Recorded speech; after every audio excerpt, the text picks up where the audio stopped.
Welcome back to the wellness show. जी हाँ, हम बात कर रहे हैं एक्जिमा की। और सही बात यह है कि our skin is the real victim, is the first victim of the harsh environment around us, specially in the winter weather. So let's see what Bharti has to tell us about this. और वो बताएंगी आपको कि किस तरह ओट के एक bag से आप अपनी चैप्ड स्किन को जो है वो बेहतर कर सकते हैं। तो आइए हम मिलकर देखते हैं।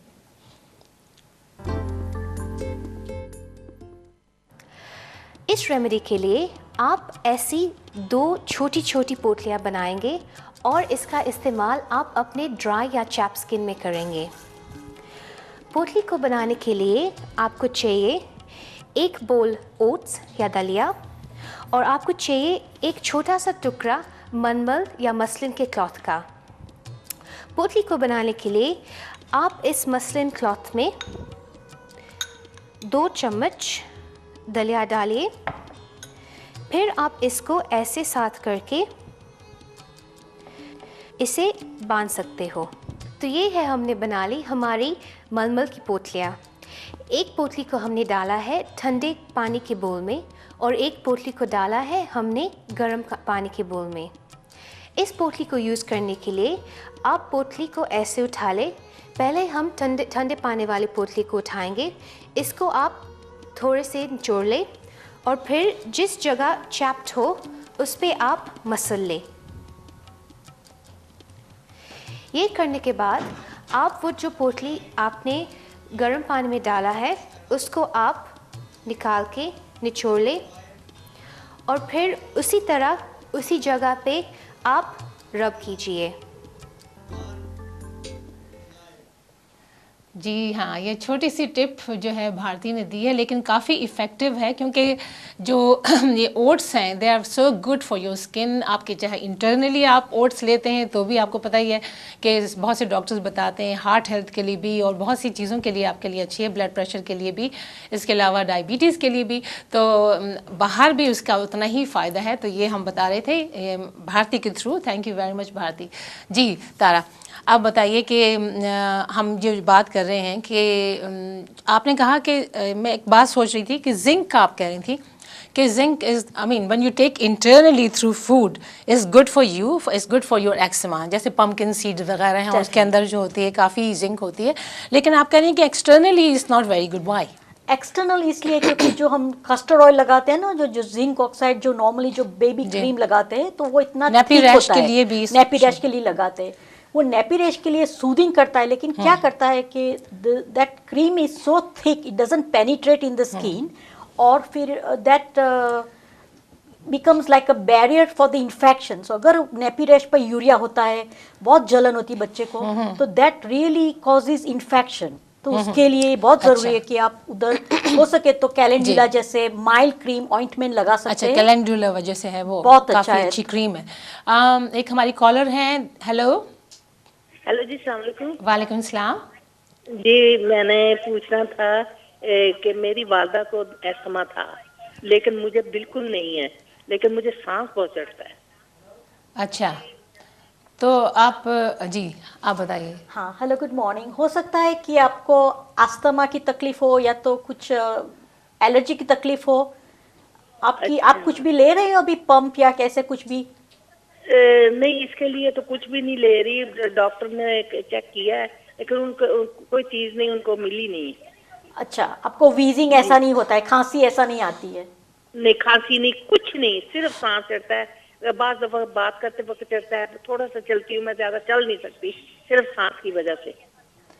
अच्छा, लेकिन आपका वेट ये सब नॉर्मल है? ब्लड प्रेशर ऐसे कुछ, हाथ की बीमारी ऐसा कुछ नहीं है आपको? नहीं, ब्लड प्रेशर मेरा हाई ब्लड प्रेशर है, लेकिन दवाइयों के साथ वो कंट्रोल है। अच्छा, बहुत अच्छा है, आप दवाई ले रहे हो और कंट्रोल है, लेकिन उससे भी थोड़ा सांस चल सकता है। हो सकता है कि you need to have a right type of exercise to increase your cardio fitness. वो आप अगर डॉक्टर या तो फिजियोथेरेपी से बात करेंगे तो उससे आपको फ़ायदा होगा, क्योंकि हो सकता है आपकी लंग्स हेल्दी है, उसमें कोई बीमारी नहीं है, लेकिन ये ब्लड प्रेशर के हिसाब से your body is unable to cope when you do heavy exercise, और तभी आपको सांस चढ़ती है। तो ये स्विमिंग कर सकते हैं, that can increase, breathing exercise करके आपकी लंग कैपेसिटी को बढ़ा सकते हो और उससे भी आपको काफी आराम आ जाएगा। वॉकिंग अगर आहिस्ता पहले शुरू बहुत थोड़ी सी करें और आहिस्ता आहिस्ता उसको डेवलप करें और ज़्यादा उसको फिर उसकी स्पीड करें या टाइमिंग उसकी स्पीड की ज़रा ज़्यादा करें, तो आपका क्या ख्याल है?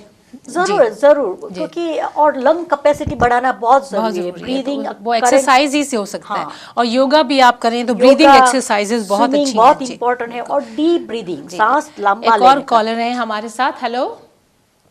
मैंने शुरू में बात करी थी, माफ कीजिएगा, एक दो चीजें थी जो क्लियर नहीं हो सकी, इस वजह से मैं दोबारा आया हूँ। जी थैंक यू।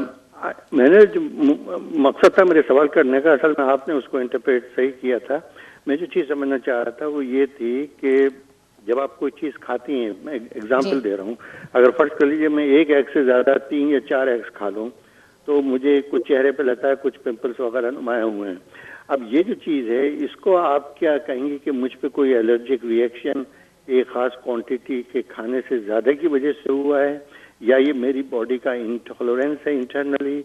ये इस किस्म की चीजें हैं कि जैसे मुझे किसी चीज का पता नहीं है और मैं कोई चीज खाऊं और अगर मैं नेचुरल तौर पर उस पर एलर्जिक हूँ। अव्वल तो ये कि मेरी समझ में अभी तक यही बात नहीं आई है कि आप जो कहती हैं कि एलर्जिक हैं, तो एलर्जिक से बात ये है कि मेरी जो बॉडी का मेटाबॉलिज्म है वो शायद इसी वजह से वीक है कुछ चीज़ों में या नहीं है। तो ये वो एरिया है कि जो ज़रा समझने की ज़रूरत है कि ताकि ये कि हेल्थ के इम्प्रूवमेंट्स में अगर वो चीज़ ओवरकम हो सकती है तो वो आ सकती है। तो पहले आप ज़रा ये खुराक का और एलर्जी का जो रिलेशनशिप है इसको ज़रा प्लीज़ एक्सप्लेन कर दें ताकि ये बात समझ में आ जाए कि एक्चुअली आप जब एलर्जिक होती हैं किस चीज़ से तो उसकी वजह क्या है इंटरनल तौर के ऊपर। ये मेरा मकसद है पूछने का। शुक्रिया। Thank you. आप मुझे बताइए। जरूर जो एलर्जी मैंने बताया कि एलर्जी होती है वो हमारी इम्यूनोलॉजिकल सिस्टम होती है। अगर उसमें मीडिएटर एलर्जीज होती है, अभी कॉल इज IgE, अगर वो सेंसिटाइज हुई तो ही आपको एलर्जी होएगी। और वो चीज़ अगर आपने बोला एग्स ज़्यादा लिए आपने, अगर खाने से ये होएगा तो आपके लिप्स सूज जाएंगे, आपको गले में शायद खराश लगे, ब्रीदिंग में डिफिकल्टी हुई, सांस लेने में तकलीफ हुई, ब्रीजिंग हुई, तो this are the symptoms of allergy.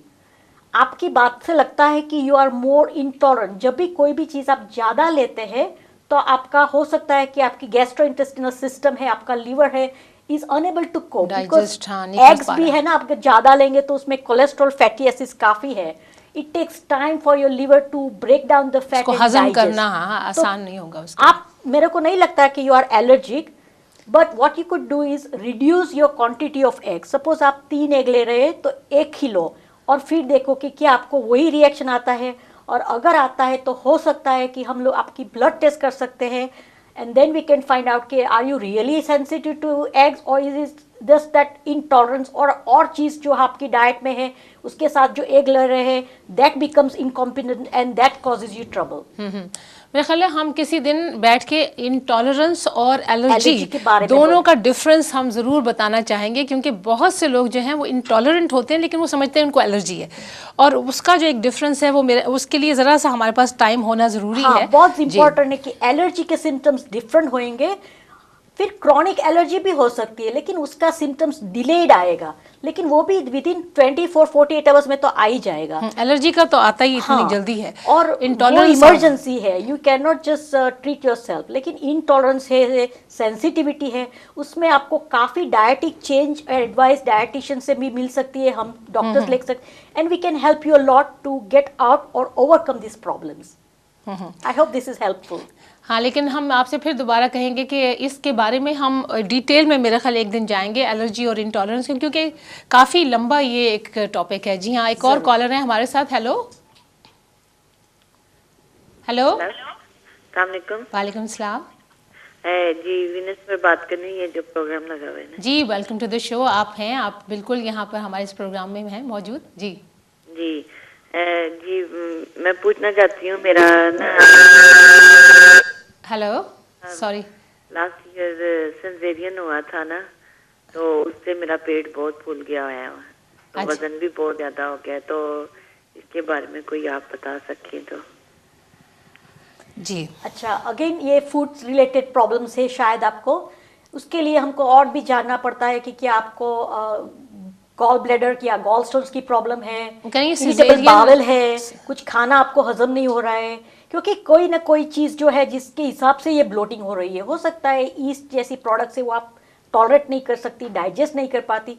तो अगर इसके साथ we need to really examine and sit down and talk with you to take more symptoms. मगर ये सिजेरियन के बात कह रही हैं कि उनको फिर जो है वो ये वेट वगैरह बढ़ा है, तो मेरा तो ख्याल है कि एक्सरसाइज वगैरह भी थोड़े बहुत आहिस्ता आहिस्ता शुरू करनी ज़रूरी है ना। उम्र के साथ भी क्या होता है कि हमारे जो पेल्विक मसल्स होते हैं वो थोड़े लूज हो जाते हैं और we lose our tone. So इसके हिसाब से भी ऐसा लगता है कि you have really feel bloated up, that needs toning. So Pilates है, योगा है, स्विमिंग है, ऐसी कई एक्सरसाइज करके आपको हेल्प कर सकते हैं। इसलिए हम बार बार कहते हैं कि एक्सरसाइज जो है ना it has to be part and parcel of our daily life. Exercise and correct diet, Yasmin, दोनों बहुत इंपॉर्टेंट है कि आपको जो सूट करे ना वही खाना आपको खाना चाहिए। और हमारे अगले caller, hello, welcome to the show जी। जी थैंक यू जी। मैं एक्चुअली जानना चाह रहा हूँ कि I am 60 year old now and मैं ये जानना चाह रहा हूँ कि इम्यून सिस्टम जो इंसान बॉडी का होता है, अपना सेल्फ रेजिस्टेंस सिस्टम, उसको इम्प्रूव करने के लिए या उसको मेंटेन रखने के लिए कौन सी डाइट, नॉर्मल डाइट में एक डाइट शेड्यूल बता दें कि ये सब्जियाँ या ये, जैसे उन्होंने पम्पकिन सीड कहा जिसमें जिंक होता है, लाइक दैट, इस तरह की ये सब्जी या ये नॉर्मल जो डाइट पैटर्न क्या होना चाहिए। अच्छा जी, वेरी थैंक यू जी। Good morning. इम्यून सिस्टम हमारी वेरी इंपॉर्टेंट डिफेंस सिस्टम है। They are like soldiers to fight for us against any germs, any irritants, any viruses, bacteria, कोई भी चीज़ से हम लोग उसी हिसाब से बच सकते हैं। ये हमारे ब्लड सेल्स है, दे फाइट। अभी उनको इम्प्रूव करने के लिए जनरल लाइफस्टाइल बहुत इंपॉर्टेंट है। मेक श्योर कि आप नींद अच्छी तरह से ले। खाना जो है, आपने जल्दी बोला, जो खाना जो है वेरी इंपॉर्टेंट है वो हेल्दी, घर में पका हुआ, avoid processed foods, takeaways वगैरह जो है वो कम से कम लें। No additives, no colourings. जितना आप घर पे बना सके ताजा एंड फ्रेश वो खाइए। छोटा सा पोर्शन लेकिन बारी बारी खाना है। भूखा रहने से यू फील के you are going to improve your health, no, it doesn't help you. So small calculated calories लिया कीजिए। और वेरी इंपॉर्टेंट कि आपकी बाउल सिस्टम क्लियर होनी चाहिए। If you are constipated, again you will find ये eczema, ये सब ज़्यादा स्किन बीमारी, we have noticed that it gets worse. It doesn't cause it, but it does increase your itching because of toxins. बिल्कुल, It's a natural thing है। जो और चीज़ कर सकते हैं वो आप जितनी हो सके, जितनी हरी भरी सब्जी तरकारियाँ हैं, ये हमारी छोटे छोटे हर्ब्स है, वो खाने में ले सकते हैं आप। You can increase amino acid diet, जिसको हम प्रोटीन बोलते हैं। ये प्रोटीन हेल्दी प्रोटीन्स होती है, वो प्रोटीन आप अगेन डाइट में ले सकते हैं। फॉर एग्जाम्पल पॉरिज है, you can take lots of low glycemic fish भी index बहुत food. अच्छी है। फिश भी, if you're not oily, you can take fish and Beans है, chicken, lentils है, lentils जी। है, beans है, these are the proteins. So very important to take that. And very important is, again I would say emphasize, is hydration, hydration, hydration, पानी। जी, Not tea, coffees and colas and cokes. Ji. Plain water, जो water भी है boil करके लीजिए and then make sure you hydrate. और मैं Avoid भी smoking and alcohol. हाँ, एक चीज़ मैं ऐड करूँगी वो ये कि अगर आप चपाती के लिए लेते हैं कि वो होल मील आटा नहीं है तो प्लीज़ होल मील आटा करें। और बासमती होल मील अगर आप यूज़ कर सकें चावल तो वो और भी आपके लिए अच्छा है। ईमेल हमारा आ रहा है यहाँ पे info@yasminqureshi.com। अगर आपको कोई भी क्वेश्चंस हैं तो वो आप ज़रूर हमारे से कीजिए। और अभी हम यहाँ से लेते हैं छोटी सी ब्रेक। ब्रेक के बाद फिर एक बार हमारा और आपका साथ होगा। So stay with us.